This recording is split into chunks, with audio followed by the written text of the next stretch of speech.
Actually, let's just skip ahead and jump to Lightspeed. There's way too much history to cover here. We are heading back to a galaxy far, far away with the first attraction that was based on a non-Disney IP, sparking the new age of Disney parks. Star Tours. Wait! Where are we going? Prepare yourselves Welcome aboard! for the ultimate Disneyland thrill attraction from the imagination of Disney and George Lucas. Because now, the adventure is real. Star Tours at Disneyland.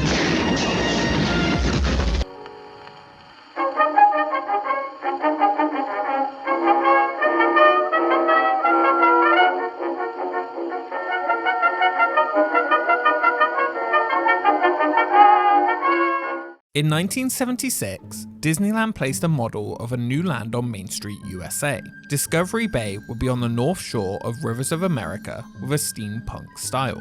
One of its headlining attractions was planned as Captain Nemo's Adventure, a motion simulator ride taking guests underwater.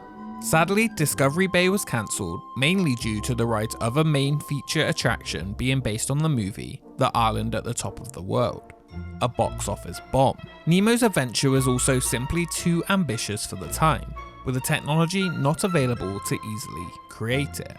Good ideas, though, always found a way. In the early 80s, Imagineers were looking for something new and different to bring to the parks, specifically more movie-based projects. The issue with this, though, was that Disney was not producing great movies at the time, and would need to look elsewhere for inspiration, with more and more box office flops each year since The Island at the Top of the World had been released. Walt Disney Productions, The Cat from Outer Space. I'm serious.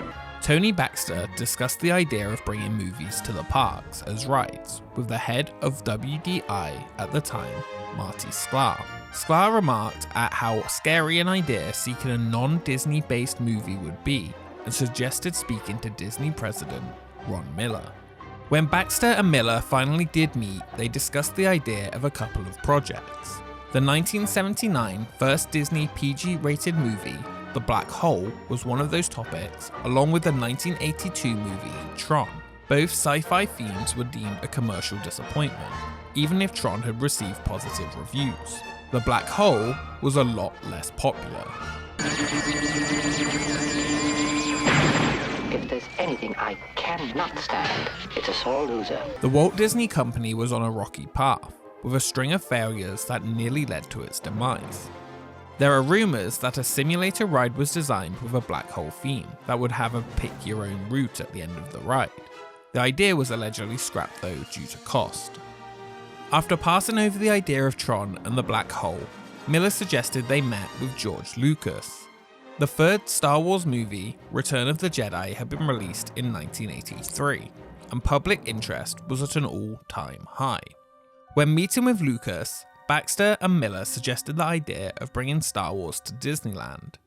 Lucas had originally intended to try and create his own theme park, but couldn't due to lack of funds, so the second best choice was to have a ride at Disneyland. He had grown up visiting the park and had many fond memories of it. With interest confirmed from Lucas, it was time for WDI to get planning. The Disney company though was in turmoil. 6 months after the meeting with George Lucas, Ron Miller, the Disney president, was forced out and replaced by Michael Eisner and Frank Wells. If you're looking for me, I'm right over here. No, over here. I'm in the computer. Here on the desk. Good. Hello, I'm Michael Eisner. An early concept had been envisioned by WDI that was a roller coaster. Some of the initial ideas were having a dark side or a light side coaster, or another which was seriously considered had the ride begin in Dagobah before the floor in the room would drop and it would appear you were being levitated by Jedi Master Yoda. The coaster would then launch down the track before a finale where guests could choose how they wanted the ride to end. Both options had you destroying the Death Star by either the bombing trench scene from A New Hope or by entering the core of the Death Star like in Return of the Jedi. The concept didn't get very far in planning. One of the major issues they ran into was space. Physical space, not actual space. How would all this fit into a building at Disneyland? Let alone, how would they achieve the effects? Randy Bright had worked on multiple shows at Disneyland and Walt Disney World. Most notably, he wrote and produced the American Adventure Show at Epcot. In 1983, he was promoted to vice president for concept development for all shows and attractions at every Disney park. He had heard of the concept for the Star Wars ride and what was stopping them from moving forward. He had recently seen a motion simulator for a roller coaster and invited Baxter and his team to check it out. The roller coaster simulator was cheap and cheesy, but Baxter and his team could see the potential and how it would potentially fit a Star Wars attraction. Now all Baxter had to do was to convince new Disney World president Michael Eisner to move forward with the idea. For a long time I've been interested in trying to get involved with the Disneyland theme park. And for years I discussed it with the management at Disney, and eventually it came about that they accepted my offer to be involved, and that we would sort of combine ideas. I wanted to have an involvement in Tomorrowland. I thought that was a portion of the park that had always been a little less than what it could have been. Codenamed Cosmic Winds, on Saturday, September 29, 1984, Baxter was one of many pitches that day Imagineers would try and get approved to be built. Eisner was a breath of fresh air to not just the movies of the company, but also the theme parks. Michael Eisner had little experience with theme parks though, and needed some help with what could be exciting for guests. The story goes that he invited his son to Disneyland, but he rolled his eyes, insisting it was just for little kids. From here, Michael made it his mission to make sure the theme parks were relevant to the whole family, even teens. Intro, here I go to start the show. I'm the Fresh Prince, what's up? How you doing? Hello, I like to talk about a word that you all know that makes you feel good from head to toe. It's not like any other big words you heard. I mean, other big words, they're just so absurd, like anti-disestablishmentarianism. That's a pretty big word, but it isn't anything like my words. It's not the same, like monofluorodifluomethane. That's a real nice word, but it's not the same thing. I mean, it doesn't have the ring, it simply doesn't swing. You're looking for a word that makes things happen, listen to the word about which I'm rapping. They say you say it loud, it makes you sound precocious. Supercalifragilisticexpialidocious. Supercalifragilistic. Eisner's 14-year-old son Breck was in the room as Michael didn't trust his own opinion on the parks and would regularly ask his son for what teens would think would be exciting.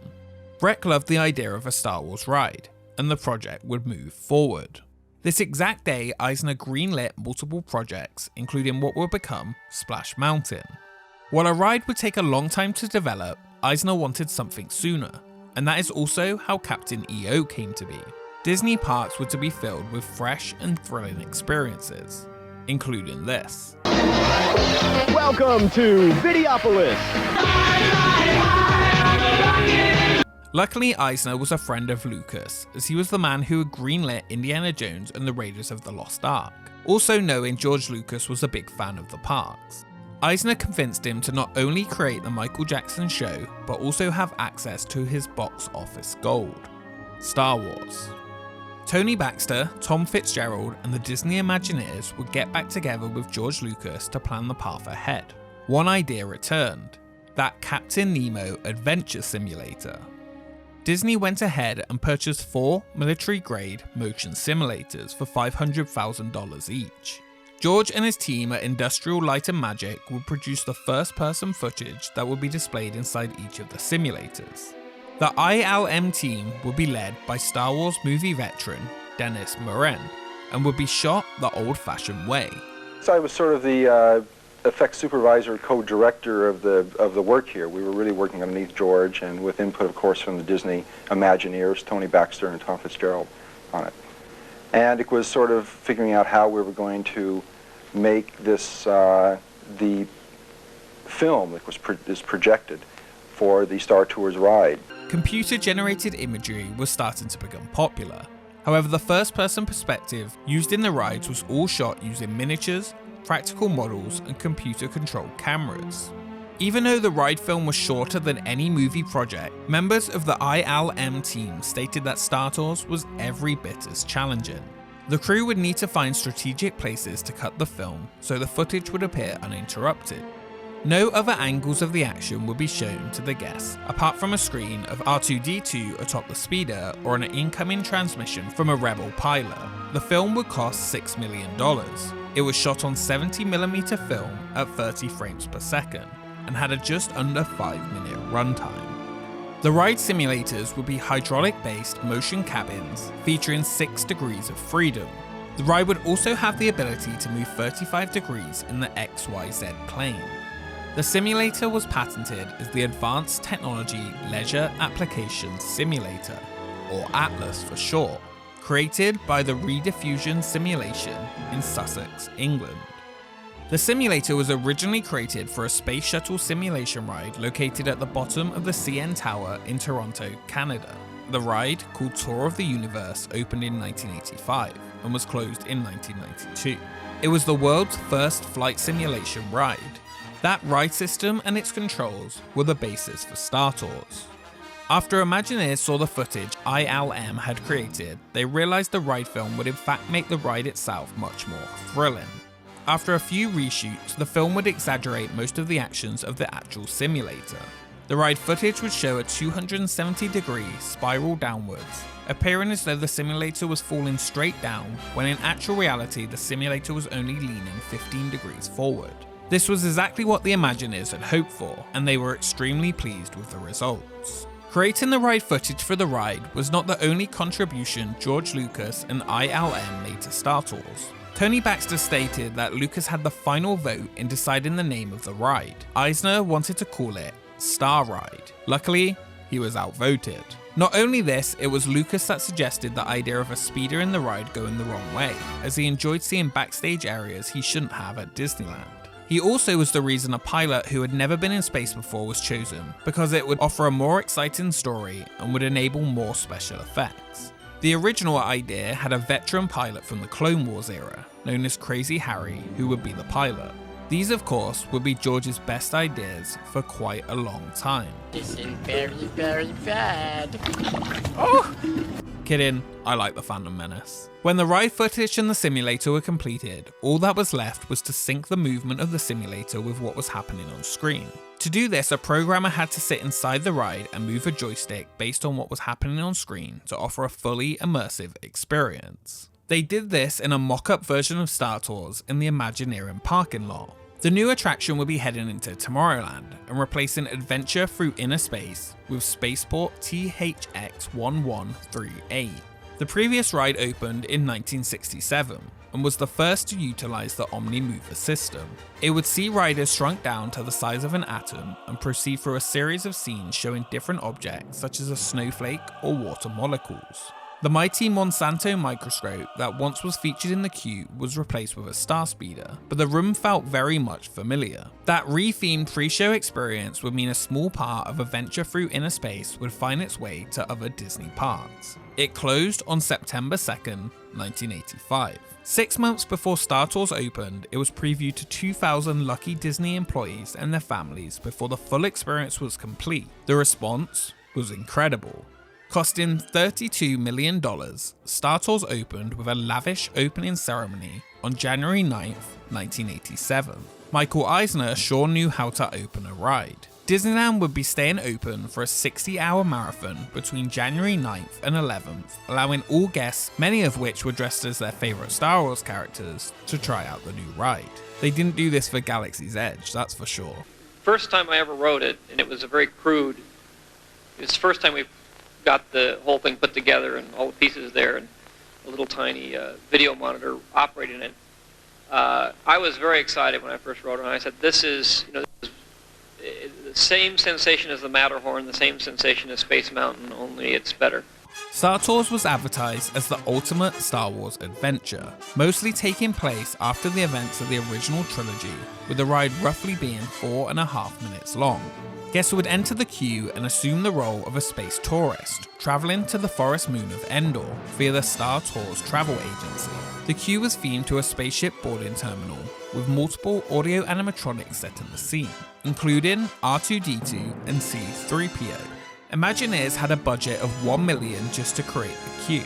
In the first part of the queue line was the Star Speeder 3000 that guests would be riding on their trip to Endor. Someday we may be traveling through space on ships just like this Star Speeder, but I'm not sure how soon we'll see commercials for vacations in outer space like the one 3PO and R2 just did. In the next room was a theme maintenance bay, where among others were 2 G2 droids that were working. These 2 droids were in fact the animatronic skeletons of 2 geese from the America Sing show that operated at Disneyland from 1974 to 1988. Many of its other animatronics went to that other greenlit project, Splash Mountain. Webbed feet droids are something you really can't forget seeing. Each basket of junk in the room, along with many of the pipes and doors, had letters and numbers on them, which represented an initial of a person who worked on the attraction, along with either their birthdays or telephone extension. As guests are about to board their Starspeeder, a safety video was shown featuring Star Wars aliens and Disney Imagineers along with their families boarding the ride. This was actually filmed in the test simulator that was in the parking lot at Imagineering. Riders would then walk across a bridge into their 40-person vehicle. The vehicle was a large box, but is painted to look like a Starspeeder. The ultraviolet paint makes it hard to see the top, hiding its rectangle shape. When guests were seated and the cabin doors closed, RX-24, or Rex the pilot, would appear on the side screen and talked about the trip to Endor, while R2-D2 was loaded on board. Welcome aboard! This is Captain Rex from the cockpit.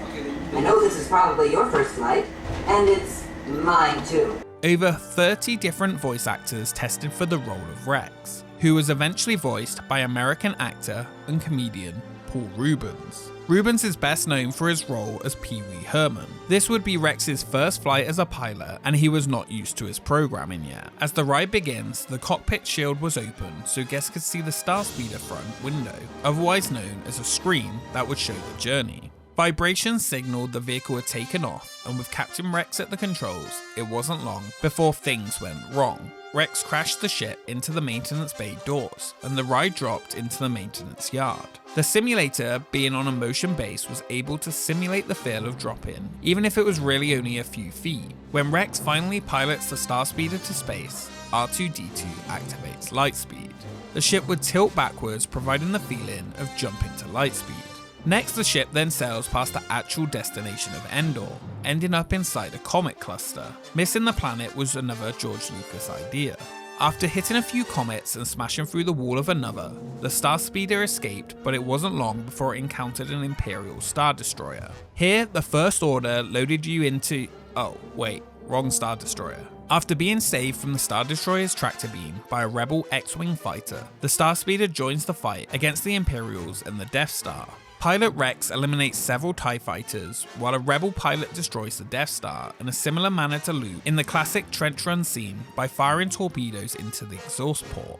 Disney knew this scene might raise questions from fans as to why they were attacking a Death Star, but Disney and Lucas both knew this had to be included. This is why Rex says the iconic line, "I've always wanted to do this." This scene was much loved by fans of the ride, and the decision to include it was a brilliant one. There was some contention between Imagineers whether to put you into a scene from the movie, such as the trench run, or to create a brand new experience, which is still hotly debated which is better today. I'm looking at you, Batu.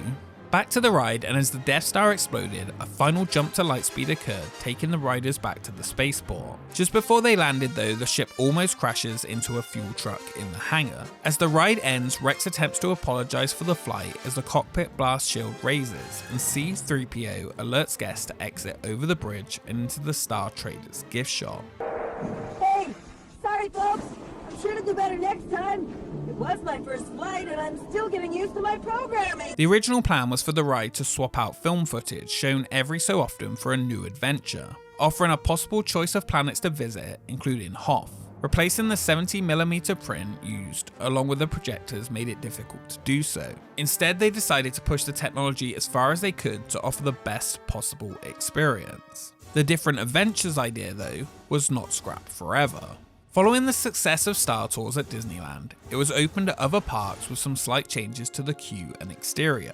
The second version would open at Tokyo Disneyland on July 12, 1989, also in Tomorrowland, and feature a slightly more detailed queue than its American counterparts. Star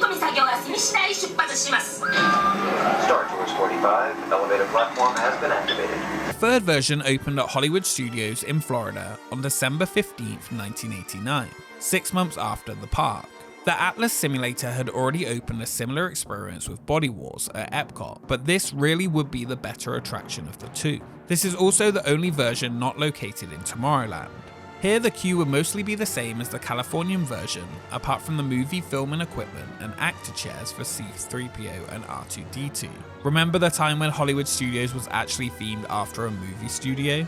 The exterior though was themed completely different to the original. It was themed to a movie set version of the planet Endor, complete with mini forests and a large AT-AT that guests would pass under to enter the building.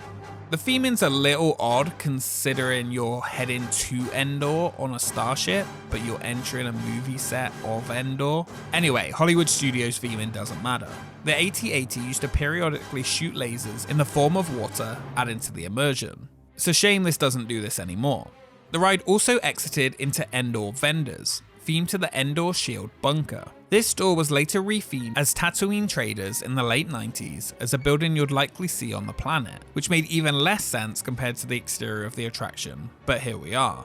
The final version would open in Disneyland Paris in their version of Tomorrowland called Discoveryland, opening on April 12, 1992, the same day as the park did. This opening day attraction was themed after a Star Wars Space Informer receiver and featured an X-Wing out the front.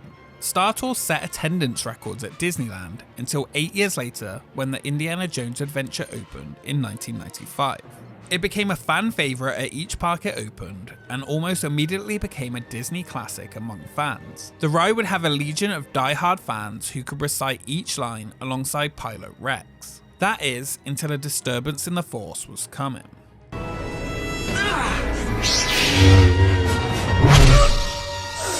In 1999, the first movie in the new Star Wars prequel trilogy was to be released.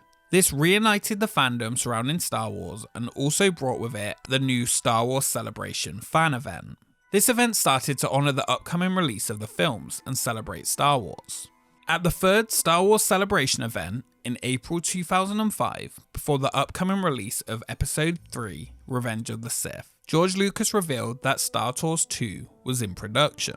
During pre-production of the next Star Tours, Imagineers wanted to visit the ice planet Hoth, one of the original plans, witnessing the scene of the AT-ATs and the Imperial Assault. The idea was however scrapped as it would interfere with the attraction's placement in the Star Wars timeline. The new idea was changed and it would remain on Hoth but feature some of the animals located on the planet such as Tauntauns and Wampas. This idea was presented to George Lucas, who liked it but wanted the battle scene used instead, even if it interfered with the series' timeline. He suggested that maybe there had been a fight there between the Rebels and the Imperials before the events of Episode 5, which meant that visiting Hoth would not interrupt the timeline. ILM would again create the ride footage, however this time it would not be shot using practical effects. Quite a lot had changed since the original Star Tours movie was created, and now the entire sequence would be created using CGI, just like much of the new movies. In 2009, at the D23 Expo in Anaheim, Disney finally announced that Star Tours would be closing at Hollywood Studios and Disneyland in October 2010 for a total renovation, and would be opening back up in May and June of the following year. As Star Tours, the adventure continues. The updated ride would have a high-definition 3D Dolby screen, an improved motion simulator, and other new effects. Star Tours would officially close at Disneyland on July 27, 2010, a little earlier than originally announced. It would close at Hollywood Studios on September 7, 2010, Tokyo Disneyland on April 2, 2012, and in Paris, 6 years later, on March 16, 2016. They seem to have forgotten about that one for a little while. The ride that had changed the game for what was possible in a theme park ride was no more, after a total operation of 29 years after it opened at Disneyland to its closure at Disneyland Paris. At Hollywood Studios, an event was held called The Last Tour to Endor on October 14, 2010, exclusively to Star Wars Celebration event attendees that was being held at the Orlando Convention Center. The event ran from 8 PM to 1 AM and featured George Lucas, character meet and greets, and various Star Wars themed dance parties. Not only this, a special fireworks show was held featuring Star Wars music called A Symphony in the Stars. This show was way better than the current Star Wars fireworks at Hollywood Studios. Also, bring back Star Wars weekends. The event featured a Star Tours shutdown ceremony, which was a live show with C-3PO, R2-D2, Boba Fett, Darth Vader, and some stormtroopers. The show finished with Boba Fett destroying the ride's power supply using a thermal detonator.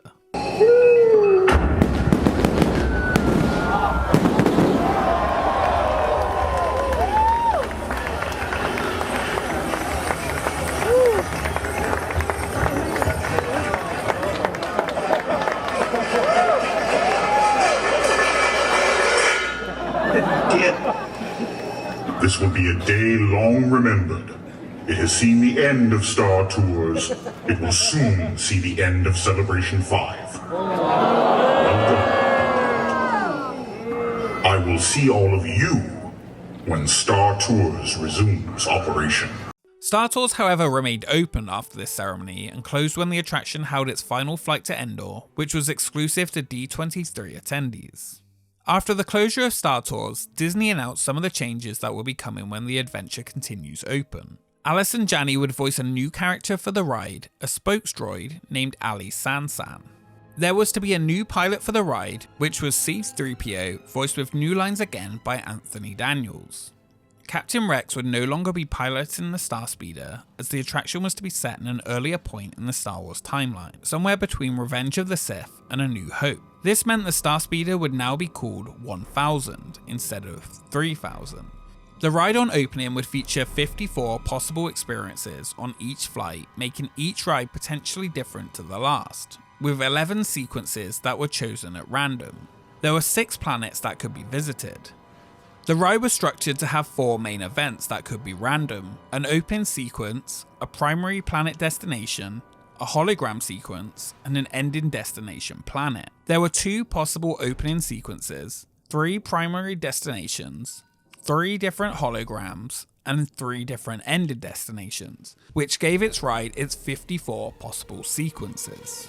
Star Tours The Adventure Continued opened at midnight on May 20th, 2011 at Hollywood Studios, with a little help from Disney CEO Bob Iger, George Lucas, and a plethora of Star Wars characters.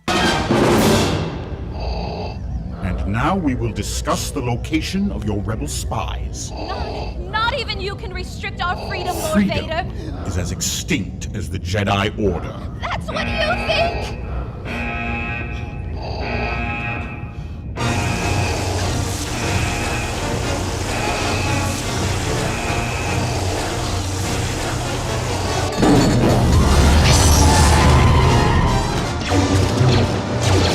Iger did not go with a fancy real lightsaber ribbon cutting ceremony like his predecessor Eisner did, which was a shame. No Star Wars ballet either. Just as the Star Wars films immerse moviegoers in suspenseful storylines that keep them on the edge of their seats, Star Tours features multiple scenarios in 3D that will hurtle guests through the Star Wars galaxy. Disneyland opened its version on June 3rd, 2011. Tokyo on May 7th, 2013, and Paris on March 26th, 2017, quite a bit later. The new attraction storyline goes that after the dark times began between Revenge of the Sith and A New Hope, C-3PO and R2-D2 were placed into the custody of Captain Antilles by Bail Organa. Antilles assigned C-3PO and R2-D2 to assist in the spaceline Star Tours because of the close relationship between the company and the new Rebel Alliance.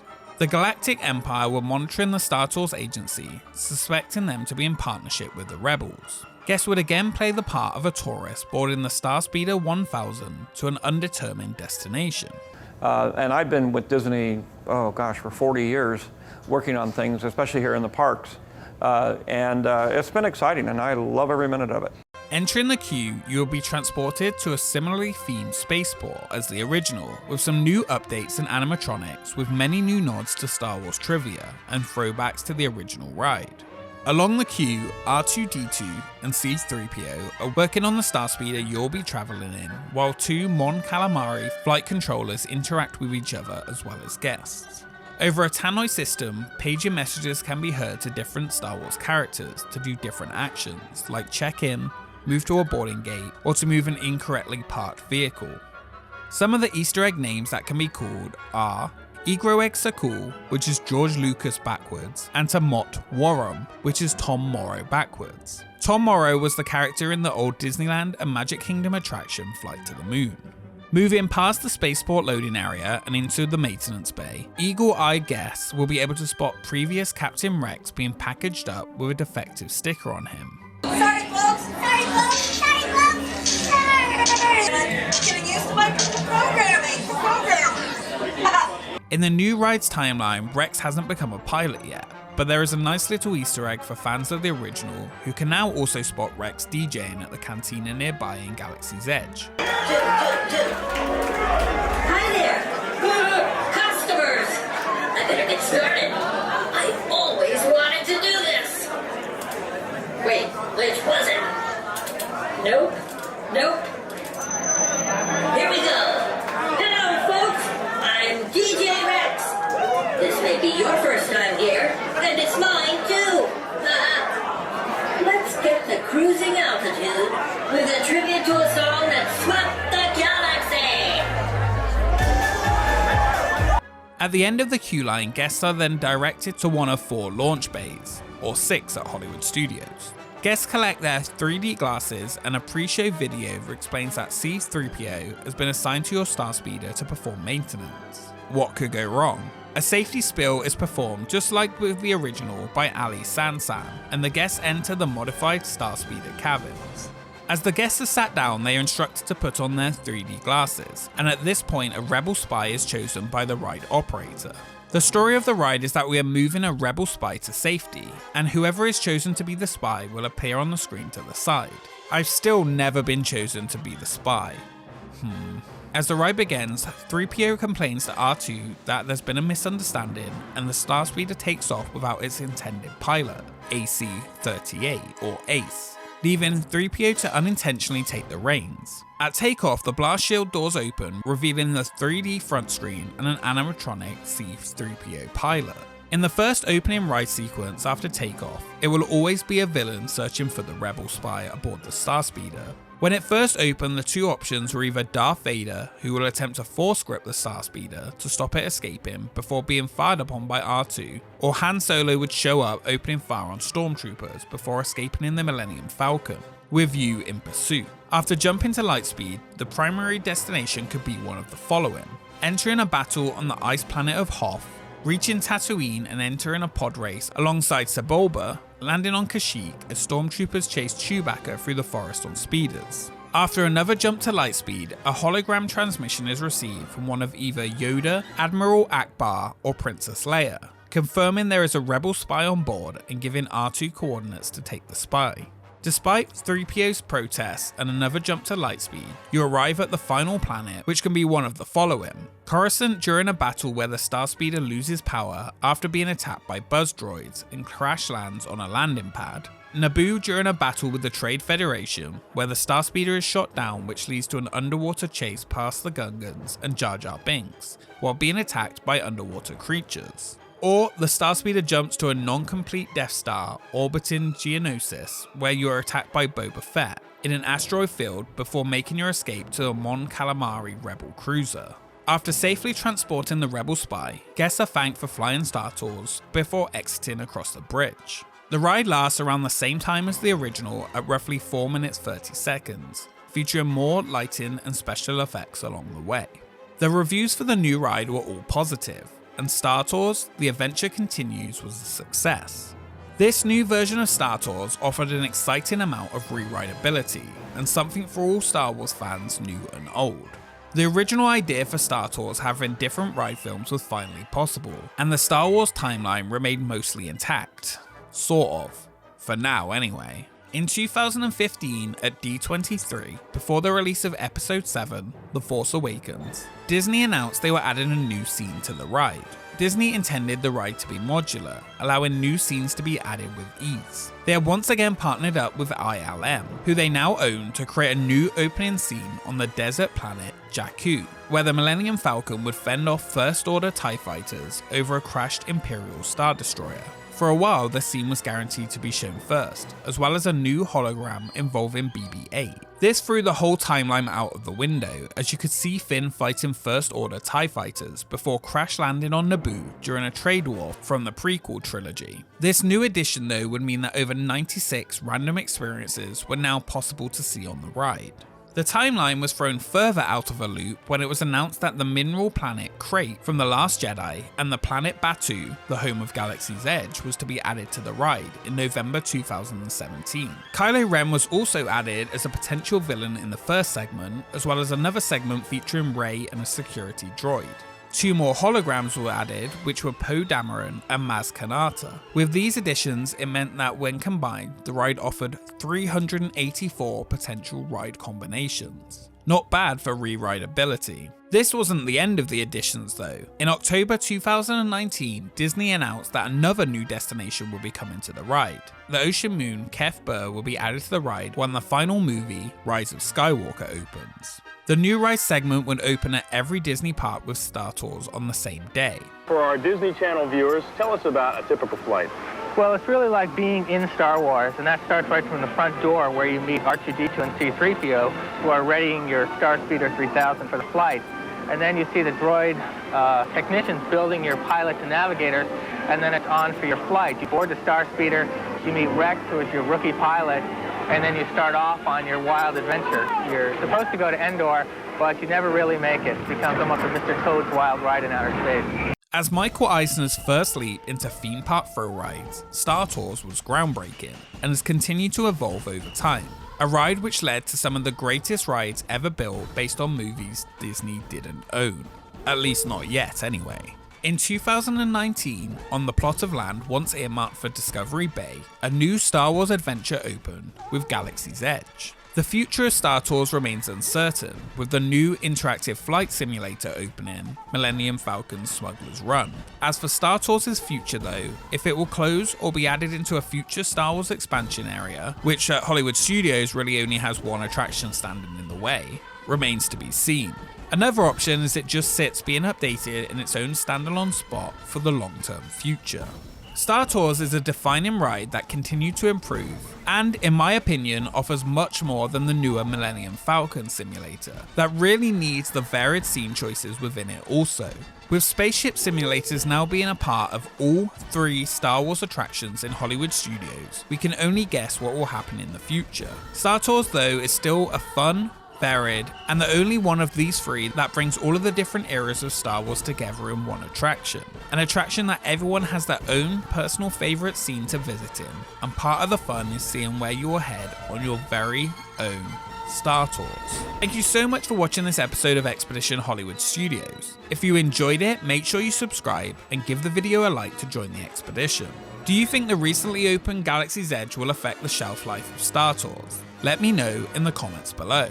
A special thank you to our Patreons. Check it out if you would like early releases, live streams, and more. Be sure to follow us on Twitter and Instagram for updates on upcoming episodes, and we will see you next time. Oh wait, before you go, you just have to see this rap one more time. Who knows when I can use this clip in a video again. My name, you know, is C-3PO. Rapping about space, the new place to go. You can eat all you want and you won't gain a pound, cause there isn't any weight here like back on the ground. We travel very fast, near the speed of light. You can leave in the morning and get home last night. His name is R2, but you'll never hear him rap. His inventor forgot to give him lips that flap. He'll greet you all and turn on his charms. He'd give you a hug if he had some arms. There's no gravity when you're out in space. It doesn't pull you down or hold you in place. You can run real fast, your feet will fly. You'll be so light, you can jump sky high. New worlds open up when you're out that far, and all you've got to do is wish upon a star.